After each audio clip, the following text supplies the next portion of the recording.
যদি কখনো হাল ছেড়ে দিতে ইচ্ছে করে তাহলে এই কথাগুলো মনে রেখো। হার মানলে তুমি শেষ, কিন্তু চেষ্টা চালিয়ে গেলে একদিন না একদিন তুমি অবশ্যই জয়ী হবে। মানুষ তোমাকে ছোট করবে, তুচ্ছ করবে, কিন্তু মনে রেখো তোমার স্বপ্নের ওজন শুধু তোমার কাঁধেই। তাই থেমো না, কারণ তোমার সময় আসবেই।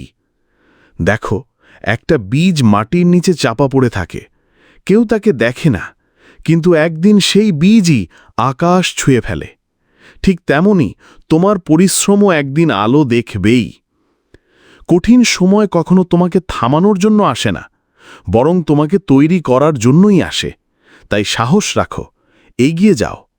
আর একটা কথা, তোমার চোখের জলে হয়তো কেউ মান দেবে না, কিন্তু তোমার জয়ের হাসি একদিন সবাইকে নীরব করে দেবে। তাই থেমো না, তুমি পারবে, তুমি জিতবেই। যদি তোমার ভেতরে স্বপ্ন থাকে তবে এই ভিডিওটা শেয়ার করো, আর মনে রেখো তুমি থামার জন্য জন্মাওনি, তুমি জেতার জন্য জন্মেছ।